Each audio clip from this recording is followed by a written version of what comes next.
Hello and welcome everyone, I'm Madals and today I've got game number 1 of a best of 1. It's some Zerg versus Terran and it's going to be played out on Whirlwind. So this is just a nice one game to tide you through the day. Of course, daily uploads will be continuing no matter how many live events I'm doing. Currently I'm actually recording some content for my YouTube channel before jumping live into WCS EU Challenger. That is how intense things are getting. But yep, down in the bottom left position, spawning as the Red Terran from CM Storm, we have Polt. And of course, by the time this video comes out, you'll all know he's done incredibly well in WCS America, so congratulations to him. His opponent, spawning up in the top left, the blue Zerg from Team Liquid, it is TLO. So, Whirlwind in the vertical spawn positions, what does that mean? Well, one, drops can be pretty damn effective because of this area. Basically, Polt can come up, drop down, and unless TLO has good overlord placement in this sort of vicinity, it can be a bit of a pain.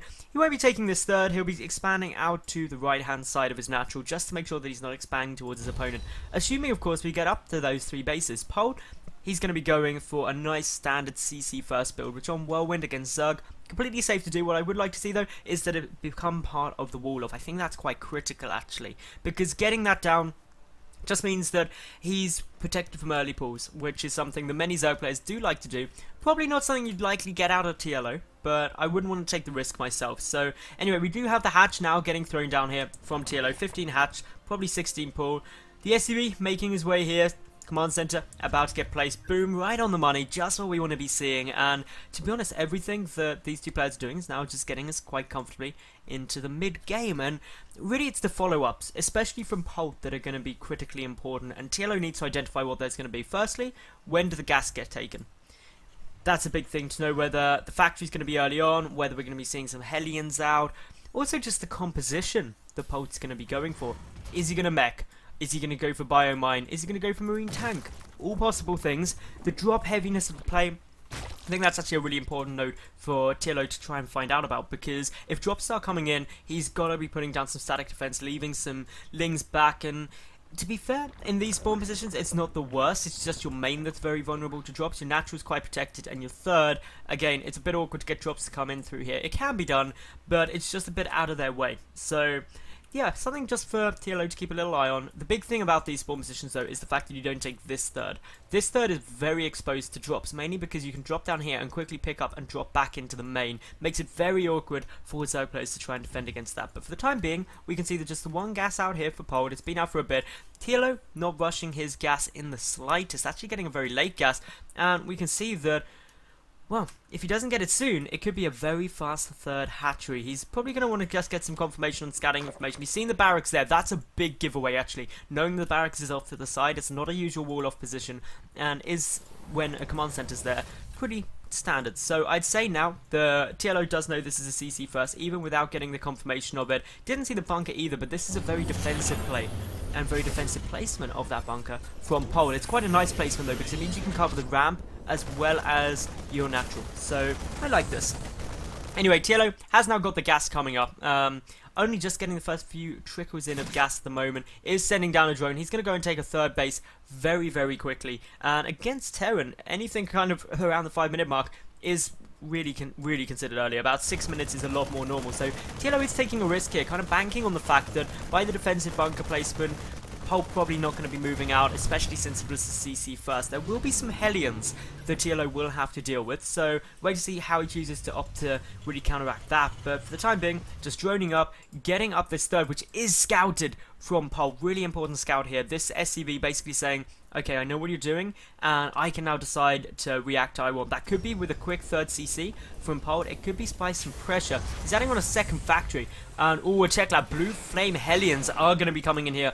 Almost guaranteed pretty much at this stage, so a lot of aggression is going to be coming down from Polt. He's going to try and roast some of these drones, and if TLO doesn't see this coming and make some roaches, he's going to have a tough time defending it. It's that simple. Yes, there's a spine, but even with a double evolution chamber wall off and some queens, this is quite a wide ramp, so I'd quite simply say that TLO does have to be cautious now. He needs to really see that this build is coming, and maybe that he sacrifices an overlord in about the next minute or so, but that'll be quite tough because the supply depot placement from Polt is really nicely done, where he'll see this Overlord coming in and can use the Marines just to pick it off. So definitely looking pretty cool. The tech switch hasn't gone on yet, and ooh, I could actually be wrong. It may not be Blue Flame Hellions because there's Marauders coming out.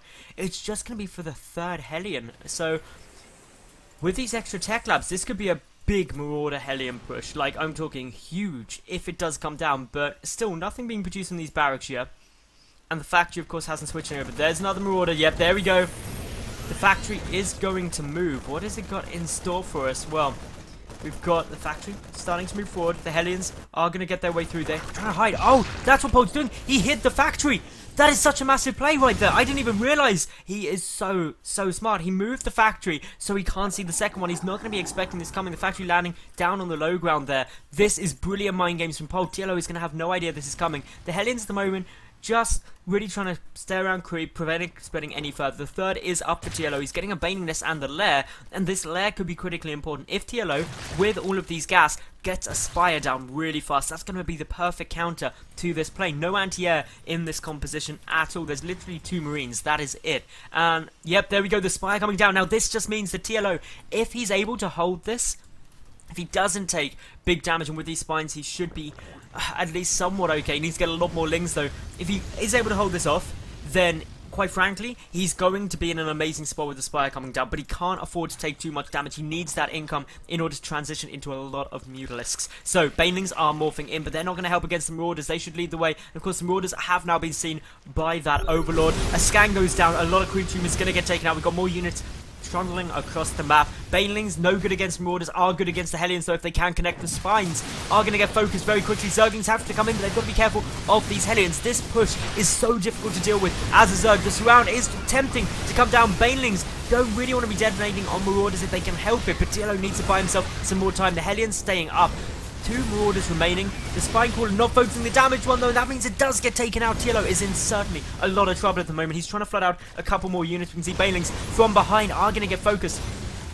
2 Spines at the 3rd base. They're doing pretty much everything that they can, but it's the natural where the problems come, and that is why we see TLO just evacuating this hatchery, saying, well, you can have this one, I've got my 7 Mutalisks coming out, and I know you're not going to be in a good position to deal with. Still only the 2 Marines on the field, but in come the Banelings. They don't get great connections. The Marauders still doing some nice damage. Another Baneling from the back. So many of these Hellions incredibly low on health. The Marauders dealing some good damage. The Hellions alone actually picking through this hatchery very fast. Of course, the Spire has been seen by Polt. He knows it's there. That's why Widowmine production has started. But the hatchery goes down. The Mutalisks are going to come out. That means this army pretty much dead. But at what cost? That is the important thing to know, because these Hellions are going to start coming in towards the main. They can just come straight up here, and if they deal some nice damage to the drone line in the main too, that would be disastrous for TLO. Polt hasn't killed many workers yet. He has killed the hatchery off though. The Queen doing a bit of nice damage, but now the drones starting to get roasted. 9 workers killed by Polt with this push, but of course, remember, we do have the Mutalisks out on the field. The 3rd may not be down, and TLO is only 7 workers ahead. But what is there in terms of defense for Polt? He's got 8 Marines and these Widow Mines. The Widow Mines and missile turrets are critical just to stop a big counterplay coming in. But unfortunately, one detonates on an Overseer, and that Overseer going to be very important for TLO to know where these Widow Mines are, so he can be very cautious with his Zerglings and, of course, Mutalisks. So in he comes, going to pick that off very fast. And now this supply depot wall looking very vulnerable. There's only a handful of Marines here, and in we go. We see, of course, TLO going to try and go for this, trying to pick off the missile turret as fast as he can. Of course, a single Widow Mine hit does not kill Mutalisks, but the bunker is going to be a bit of a threat. So in come more Mutas. These supply depots trying to get taken down. This is the sort of counter damage the TLO needs to do. It's not enough yet. That's the important thing. If he kills all of these supply depots, it's a nice bit of damage, and it should supply block Polt as well. But he's already making 3 more at the back of his base, so he's prepared for this. And yeah, Zerglings just trying to streaming, deal a little bit more damage. The Marines trying to get somewhere where they can deal with these Zerglings. A big Widow Mine hit, but that deals a lot of damage to quite a few of those Zerglings as well. The main is exposed, but a quick little pickup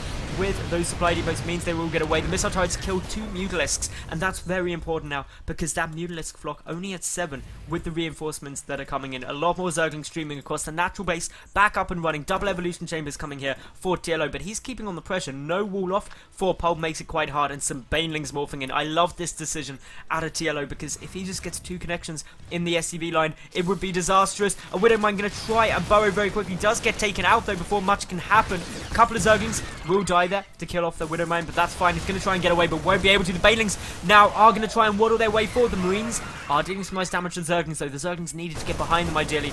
The Overseer getting taken out means no more detection. Those Widowmines are much larger threat suddenly to TLO. He's going to try and pick it off, though. Is able to do so. The Banelings wandering in. The bunker is up, but not for long. It gets taken out, but the Mutalisks are taking a lot of fire from both the Marines and that missile turret. Only a couple of Mutalisks are remaining, but it's just Zerglings that TLO is getting out behind. So he's going in purely for the aggression. The Marine count getting very, very low. 5 at a time being made. Couple of SCVs trying to get pulled just to aid in the fight. Act as a bit of tanking for these very low health Marines, which of course do not have stim. That's one thing. Oh, sorry, they do have stim, but they don't have any stims active because of how low they are on health, which is not too good.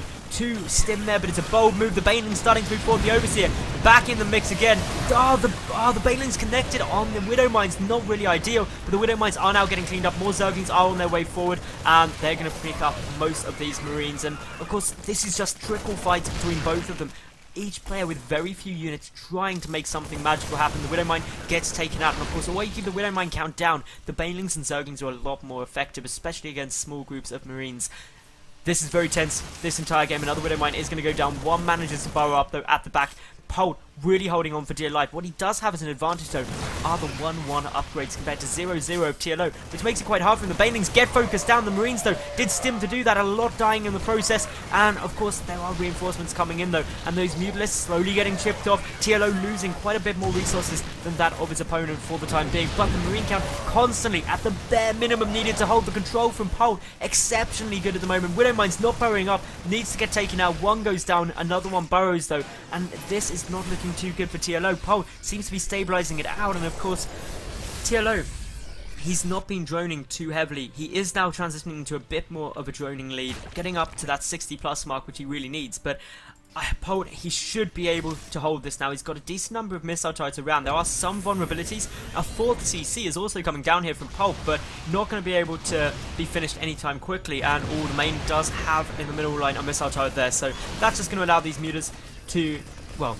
get forced back. The Marines stimming in as well. They're going to catch all of these Mutalisks. Nice positioning here. And of course, with the medevacs out, the stimming is not quite as disastrous. But TLO trying to take a 4th base there. He's trying to get everything going as best he possibly can. And yeah, this is really sitting in a situation where actually we need to see TLO trying to just get into a more late game situation, because upgrades he's falling tremendously behind. 3-2 upgrades coming down compared to 0-0 of TLO. He's only just starting 1-1.